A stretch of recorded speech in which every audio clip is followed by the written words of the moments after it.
Hi everyone, this is Tom with the final LCS press conference of the media days that were being held by the LCS pre-Worlds. This one is with TSM, and representing TSM was just Parth, the manager, and he's a coach. He's a bit of everything at TSM, as his Twitter profile describes. So I hope you enjoy this press conference.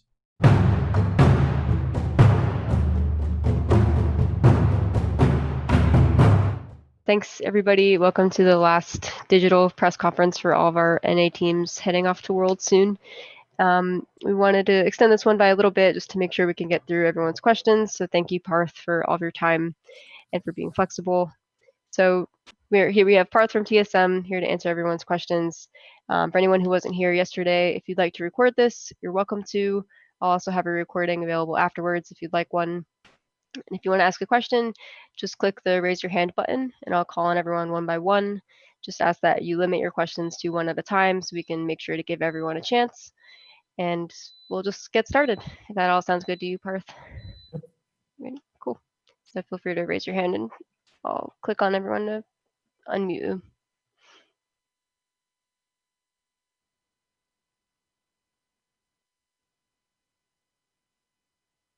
Okay, your first question from Jared. Go ahead, Jared. Am I sending it all right? Yep, we can hear you. Okay. So my question, Parth, is obviously there has been a big storyline this year about the 2016 TSM runback with Double F coming back onto the roster and Biofrost coming back. How do you guys expect your Worlds performance to differ from your 2016 outing? I think while some of the players are the same, I think our roster and the way it functions is entirely different. At the time, Biofrost was a rookie, and even Bjergsen and Doublelift were obviously 3 years still younger. And so this year they have like a lot more veteran experience in terms of like their attitude towards practice, what they think their focus should be. And we have kind of our rookies or younger players in Broken Blade and Spica. So I think our mentality going into Worlds is going to be entirely different, and so will our team structure. Okay, thank you. Thanks, Jared. Got next question from Tim. Go ahead, Tim. Hey, Parth. With the mix on your roster of so much veteran experience and also some real youth with Spica, how has it been kind of trying to balance the way you play to different sides of the map, giving people different resources, playing towards the bottom side where Doublelift has historically been such a dominant player versus playing through Broken Blade in the top lane? And how much do you think that will influence the way you approach Worlds strategically and all the flexibility you might have? Sure. So obviously the Worlds meta will be slightly different. Every time you go to an international tournaments, you kind of get a mix of like the flavors of all regions, and there's like an internal meta that ends up forming. I think the one thing that we've shown this year is flexibility in a lot of different styles. We may not have like one clear identity in how FlyQuest or TL plays, but we do think that we have the flexibility to take on multiple roles in terms of having your mid lane carry, your jungle carry, your top lane carry, and even our bot lane carry. If you look back through this entirety of the split and even playoffs, all of our players, when needed to, have been able to step up. So I just see that our flexibility is our biggest strength compared to the other North American teams approaching Worlds. Thanks. Thank you.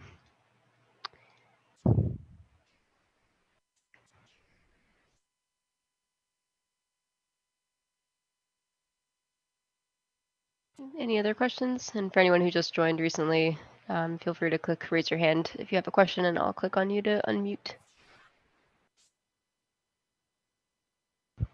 Got one from Tom. Go ahead, Tom.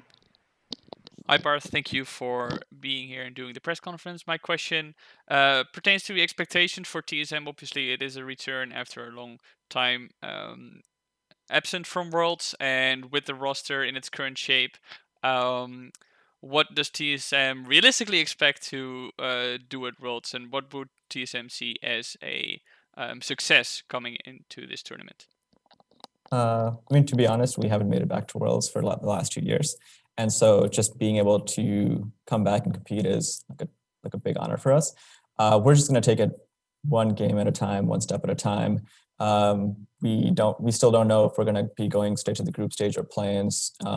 And from what I've seen in the last year and a half, the minor regions, specifically Turkey, they've really stepped it up. And so I don't think that there's any way where we can say, hey, I have these expectations going into the Worlds. I think everyone on our team, after like losing to Golden Guardians and having to come back to the losers bracket, is just taking every day, every match, one game at a time. And I think that same mentality will continue at Worlds. All right, thank you. Thanks, Tom. Got a question from Travis. Go ahead, Travis. Hey, Parth, is there anything that TSM is doing to help support the players as they go into 14 days of quarantine all alone? Sure. So obviously, I think Riot's done a pretty good job at outlining what our what our environment is going to be like. They've made sure that we have they made special deals and we have really good facilities while we're there. We're also, as much as possible, trying to get the players as much access to technology and food. I don't think we're going to be allowed as much outside influence during the quarantine hotel, but at least when we go on to past quarantine to the main event hotel, TSM is helping provide access to any food that we want or any tech that we want, anything that makes the players feel more comfortable at home. Thank you. Thanks. Question from Eduardo. Hey, Parth. Just one second. Hey. There it goes. Hey, Parth. So, as coming back to Worlds 2020, you guys took C9 out of the race to Worlds and secured yourself a spot. Does TSM feel pressured to do better than C9 has done in the world stage, being the best team NA has had in Worlds since you guys took them out? Or do you feel all the same that it doesn't matter that you took C9 out? I mean, with the way the format was set up this year, NA was going to send the best 3 teams at Worlds. So it's not like we're thinking about going to Worlds and kind of making up for how C9 would have done. It was clear that we're sending the 3 best representatives. We're just going to make sure that we focus on ourselves and the competition ahead and just try to do the best that we can. Okay, thank you. Thank you. One from Parks. Hey there, Parth. So I know you and TSM had some really cool plans for the coaching and the systems that you guys were going to put into place this year. And it's clear that you guys are doing a lot as an org, looking at the new facility. That's a great example. But you actually you'd stepped away from coaching for a little bit, and then you came back and you guys actually made it back to Worlds. So with all of your other jobs that you've been doing, how did you keep up with the game to be able to help these guys make it there? And then how does the coaching staff function right now among all of the different pieces that you have put together? Sure. So obviously the system, so when we first came into spring, the coaching staff that was built then was catered to that specific roster. Going to summer, especially with COVID, there were a lot of restrictions placed on us in terms of who could be on site, who could be remote, and how it would work. In terms of me personally, I watch a lot of League of Legends, regardless of whether or not I was coaching or not. Especially in the off season, I'm usually watching a lot of the Masters tournaments in EU, all of the playoff matches from all the other regions. And I just like watching League in general. So it wasn't too hard of a transition to take on my role right now because I've done it before and I know all of the players and how they work. In terms of our system, we have very limited staff on site just due to COVID. We want to make sure that everyone is safe and not traveling as much and being in person. We have myself and Joshua Mabru who work with the players in person. And then we have a few analysts online who kind of watch players' POVs, give their notes, and then kind of help us with scouting and other work like that. So TLDR is transition for me was fairly straightforward. I've been watching the game like the entire time, and I know these players. We have a small staff here on site at the facility and a few analysts online. Cool, thanks. Thanks, Parks. We've got one more from Travis, and I think we'll have time for one or two more after this. Then we'll let you go, Parth. So the meme is always that Andy comes in at the end of the split or towards Worlds and like, I don't know, yells at the players and then gets them to start winning. I'm kind of curious, has Andy come in at all at the end of this summer split? Has he been involved recently? I mean, Andy's always kind of around. I mean, he's also at the facility working on different projects. But it hasn't been to the level that it was in like 2015, for example. So, I mean, I'm not sure if that's a satisfactory answer. He's been around, but he isn't like very directly involved. Does he get more involved still towards like the end of, like towards playoffs, for instance? Like, because again, like the narrative tends to be, oh, like TSM is slumping or having issues, and then suddenly they start performing, and so one could imagine like similar things happening right now, since it seems like you guys really stepped it up towards the end of playoffs, or towards the end of the split and beginning of playoffs. I don't think any more or less than normal.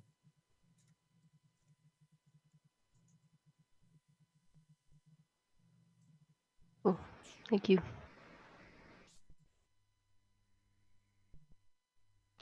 Okay, we got one from Tim. One of the big topics in North America for a while has been, talent development, domestic players, and Spica seems to be a really great example of somebody that you guys have brought up and stuck with through the split, and has really shown really drastic improvement, especially as you've kind of put some more resources into him, letting him play in Italy and things like that. How have you felt about TSM's ability over, especially this year, but the past 2 years, I guess, as a whole, and your kind of pipeline of helping young players come in and improve and potentially, even bring more in as the years go on? Sure. So I think since last year, 2019 is when we started our real program, and I think we've done a pretty good job. A lot of our players in our system last year have gone on to do really well this year. If you've seen Tactical, Treat's got some LCS time this year. Johnson is on Dignitas, and Spica is someone that we're currently using as our starting jungler right now. And even this year, I think we found a good balance between kind of what we expect from our rookie players to come in and learn and grow over a period of time. And we have like a set plan for them over the course of like a year or two. So I wouldn't be surprised if players from our current academy team find places in LCS teams next year. So I'm really happy with how our development program has worked. I think Peter Zhang works really well with young and rookie players and giving them like strong fundamentals of the game. And I'm looking forward to actually building that out even more this offseason.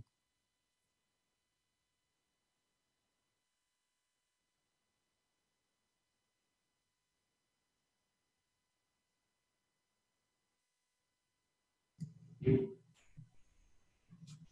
got one more from Parks. Go ahead. Hey, this is actually from one of my friends, Sue Collins, who is having mic trouble right now. So I told her I would ask her question.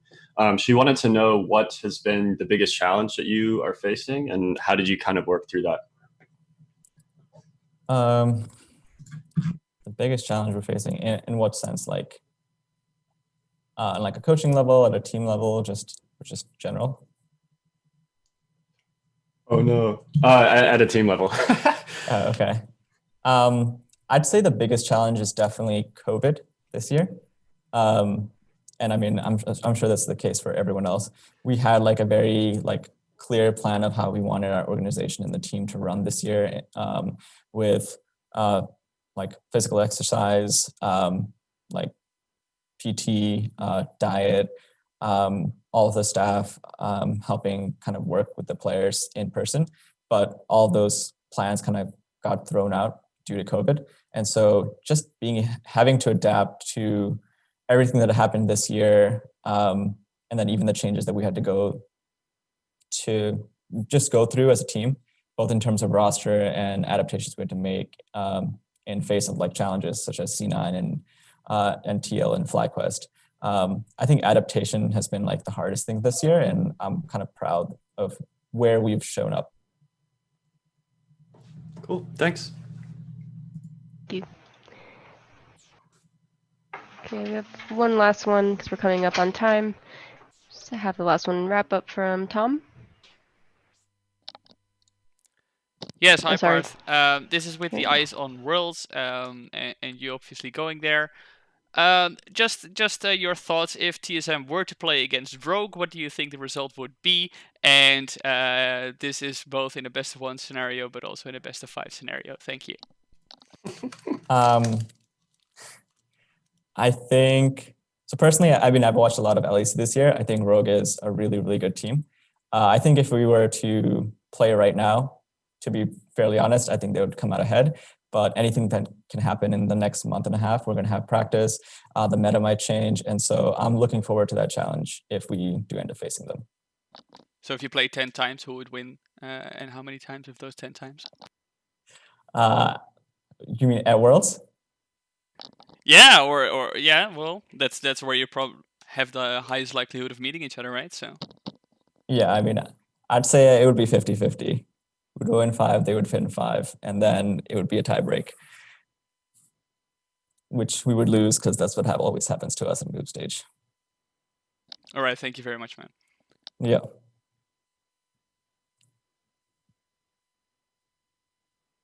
All right, that'll do us. Thank you so much, Parth, for taking all these questions.